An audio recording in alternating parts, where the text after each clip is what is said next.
Section 1. In this section, you will hear a conversation between a visa officer and an applicant. First, you will have some time to read questions 1 to 5. Now we shall begin. You should answer questions as you listen, because you will not hear the recording a second time. Now listen carefully and answer questions 1 to 5. Good morning, Visa Office. How can I help you? Good morning. I'd like to apply for a visa to Australia, please. Certainly, sir. I'll just get a form and then I'll need to take some details down. OK, here we go. Right, can I have your name, please? Yes, it's Okamura. Kelly Okamura. And how do you spell that, please? K-E-L-L. No, your family name, please. Oh, sorry. It's O-K-A-M-U-R-A. O-K-A-M-U-R-A. And your address? Apartment 106, Kingston Street, Hawaii. Kingstone Street, Hawaii? Yes, that's correct. So you're an American? Actually, I was born in Japan, but moved to Hawaii 6 years ago. And can I have your age, please, Mr. Okamura? I'm 32. And are you married? Yes, I am. My wife's Chinese. And will your wife accompany you to Australia? Yes, she will. In fact, that's the reason we want to go. Her sister lives in Sydney. Now you will have another chance to look at questions 6 to 10.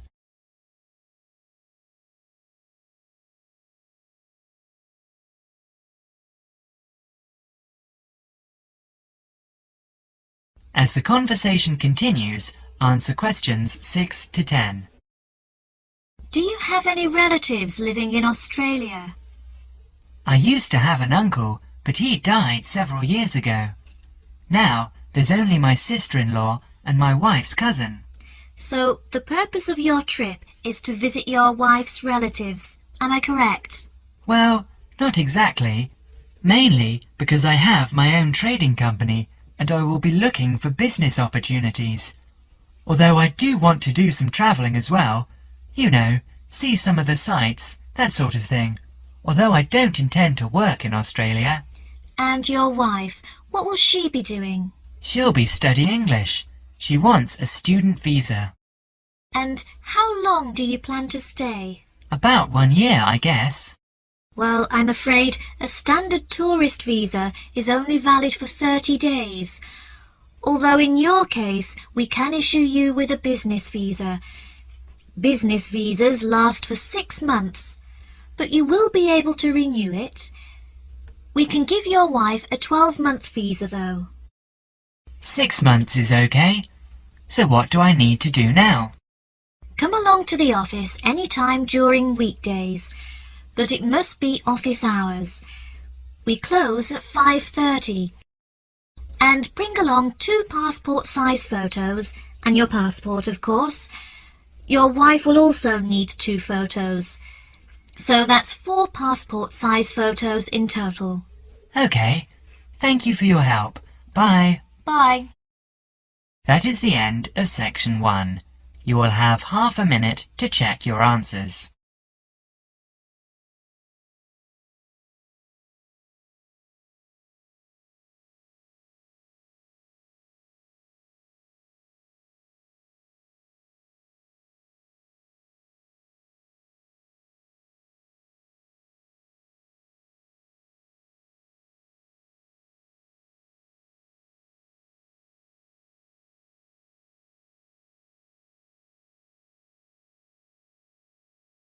Now turn to section 2.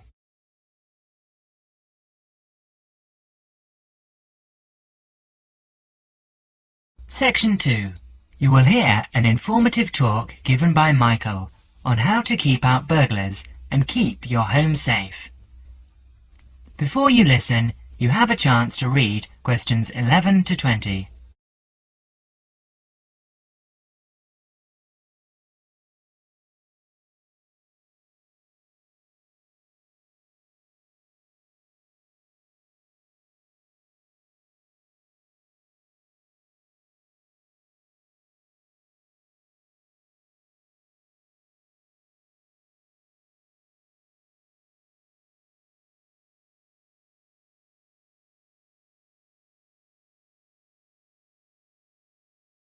Listen to the first part of the talk carefully and answer questions 11 to 16.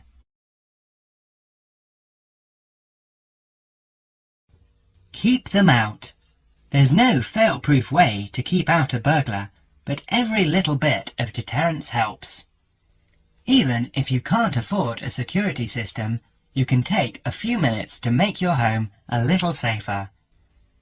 Some relatively simple steps will greatly decrease the odds of a break-in, which means you can enjoy more peace of mind.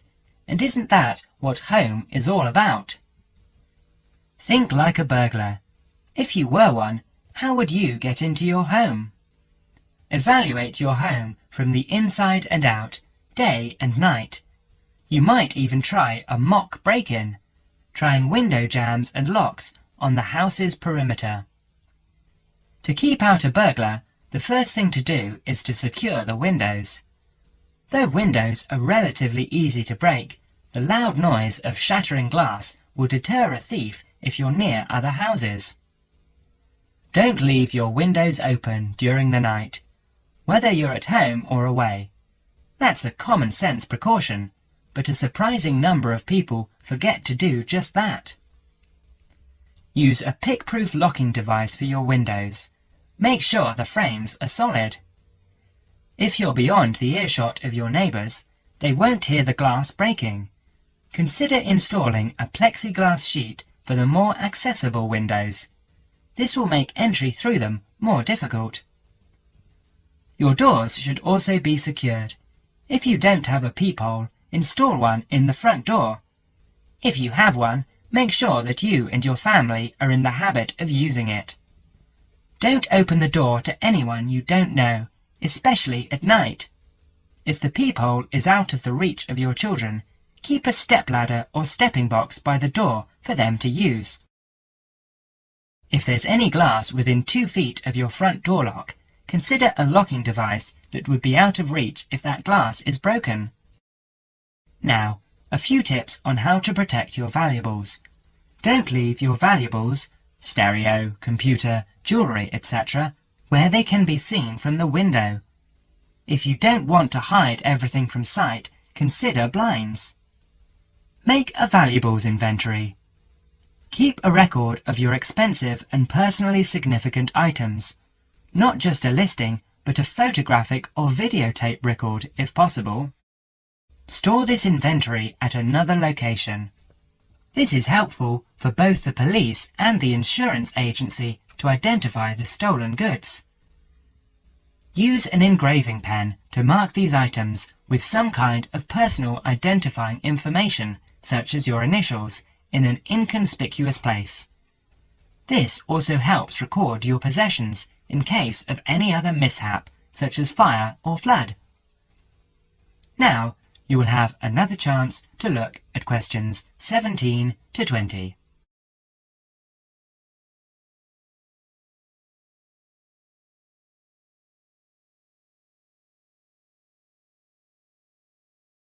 As the talk continues, answer questions 17 to 20. Don't stop your security awareness at the outside walls of your house. Your yard areas, if any, also deserve your attention. In general, don't leave anything around the yard that might help a burglar get into your house. Ladders, stackable boxes, or any garden tools should be put away, preferably in a locked cabinet. Install a light in your yard that is sensitive to movement. Place it high and out of reach. Trim hedges or bushes that are near doors or windows. These can be good hiding places. Don't place outdoor furniture tables nearby the house. These could become an easy stepladder to the roof. When you are on vacation, create the occupancy illusion. Maybe you laughed at your mother for leaving the lights on and the radio playing while she left for vacation, but she had the right idea. Those steps aren't quite enough, so try these strategies. Buy electronic timers that turn lights on and off at different times. Hook up a timer to your TV for a few hours each evening. Turn the volumes up too. Not enough to annoy the neighbours, just enough that a lurker at the windowsill couldn't miss hearing it. Have your newspaper and mail delivery suspended. If you don't have time to do this, ask a neighbour to pick them up for you. Ask a neighbour to park in your driveway or parking place. Think about having someone house-sit your home. If he's a relative or friend, he may cost you no more than the contents of your refrigerator. You can also find professional house-sitters or house-sitting services that find someone to stay while you're away. Leave your shades as they are normally, or at least don't close up every one. One sign of a vacant house is closed shades during the day. Lock your garage door with a padlock. That is the end of section 2. You will have half a minute to check your answers.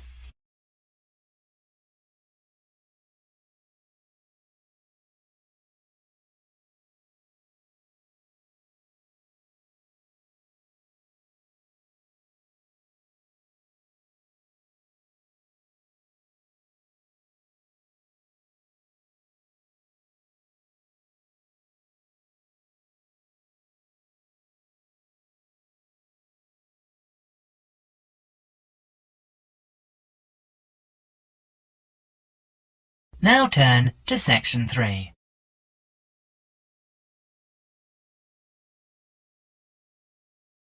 Section 3. In this section, you are going to hear a conversation between Anne and Merton. In the first part of the conversation, they are talking about the commands of training dogs. First look at questions 21 to 25.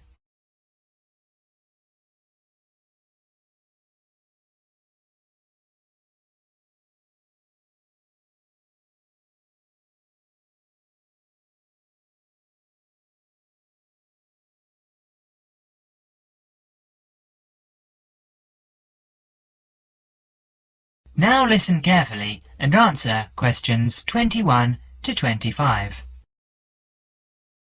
So, that research paper we have to do next is the one about different styles of training dogs.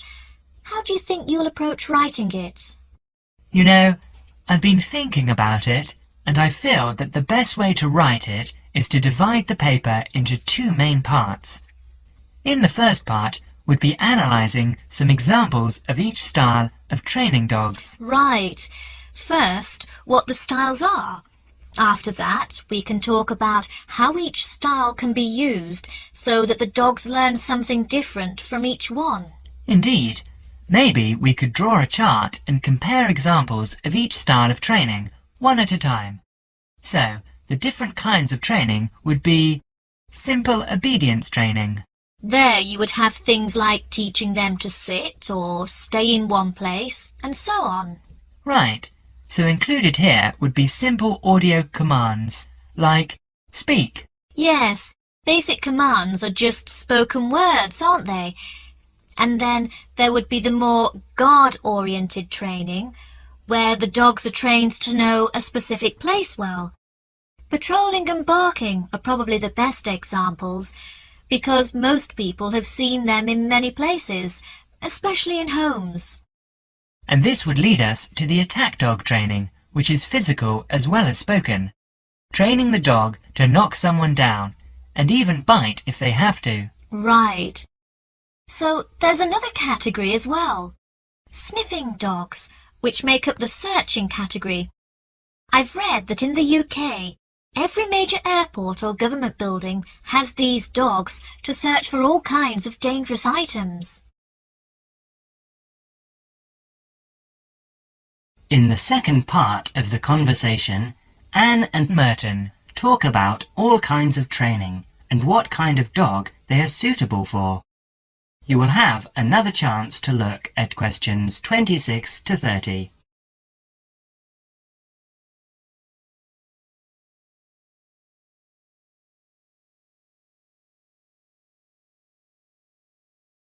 Listen carefully and answer questions 26 to 30. I can believe that. Well, we have a good list to build on. We're finally getting started now, so let's try to figure out when each type of dog training should be used.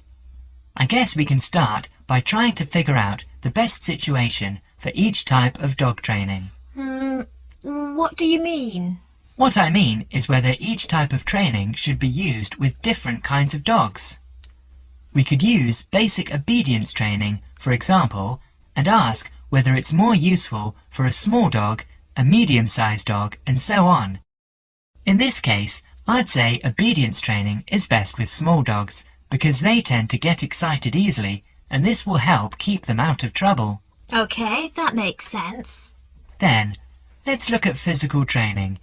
Even though some people think it's ideal for every breed of dog, I think it's better suited to the larger kinds. Small dogs usually just aren't smart enough to understand the physical commands, and they can even get hurt from them. The specialized sniffing training is the same. I think it's better with the more intelligent breeds of dogs, and it's hardly ever useful with really small dogs.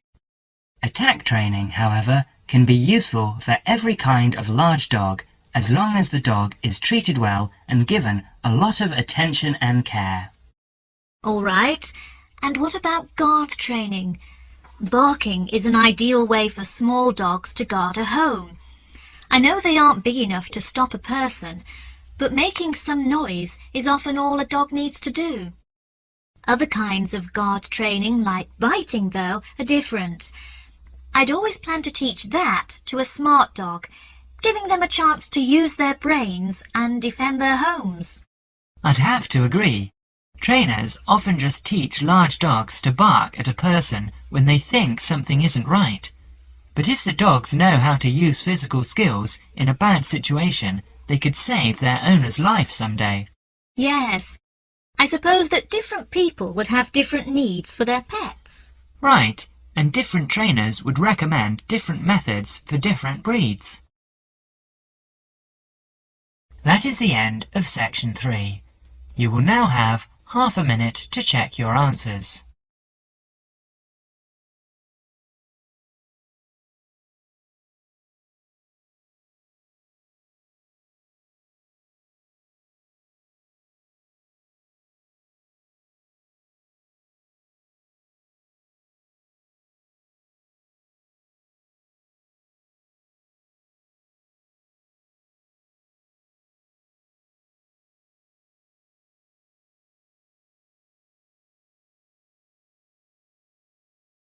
Now turn to section 4.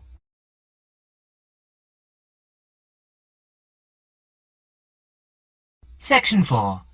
In this section, you will hear a lecture given by Dr. Jespersen about children's language acquisition.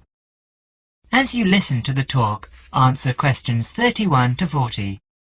First, you will have some time to look at questions 31 to 40.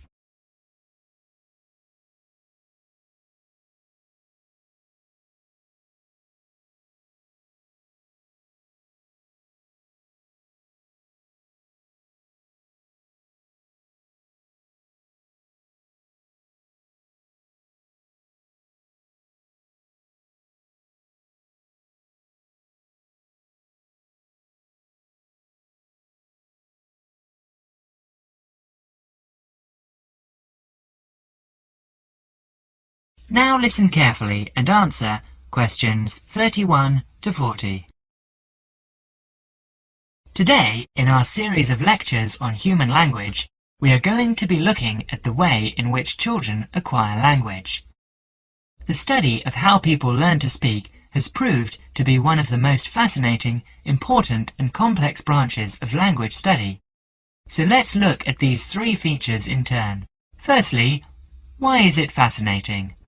This stems from the natural interest people take in the developing abilities of young children. People are fascinated by the way in which children learn, particularly their own children.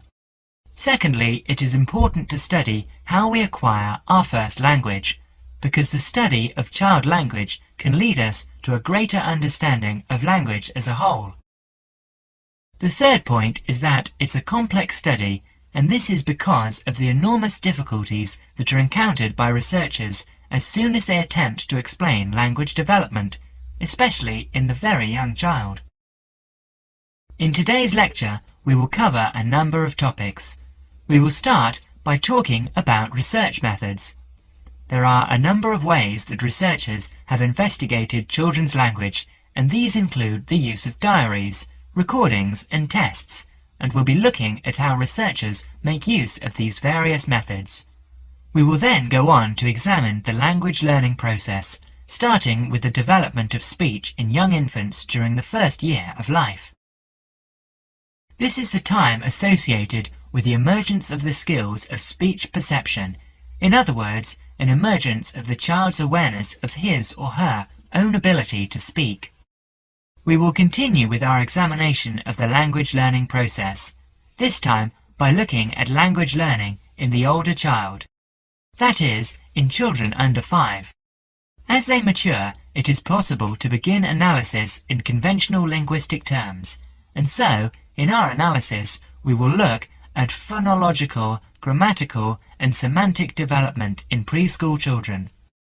In the second part of the talk, I would like to review some educational approaches to the question of how linguistic skills can be developed. In other words, how can we assist the young child to learn language skills at school? Initially, we will look at issues that arise in relation to spoken language. We will then look at reading and review a number of approaches that have been proposed in relation to the teaching of reading. Finally, we will conclude today's talk with an account of current thinking about the most neglected area of all, the child's developing awareness of written language. That is the end of section 4. You will now have half a minute to check your answers.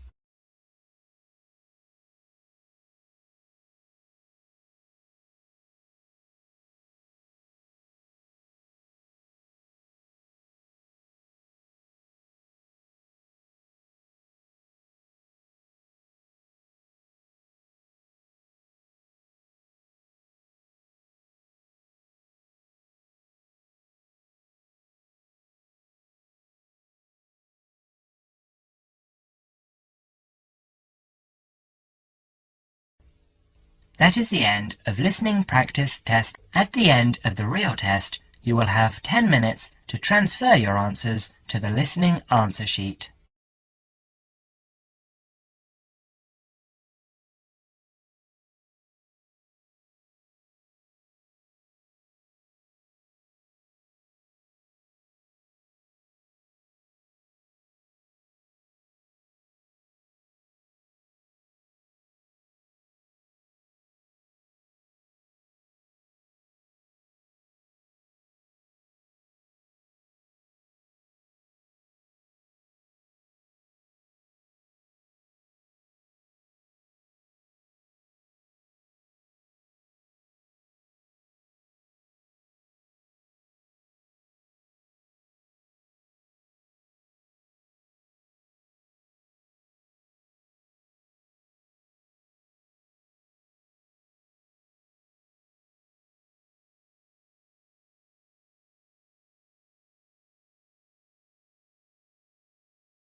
Thanks for watching. Here are other 2 videos. You can watch them as well. And if you haven't yet subscribed my channel, please subscribe it and hit the bell icon for my upcoming videos, and share these all videos among your friends.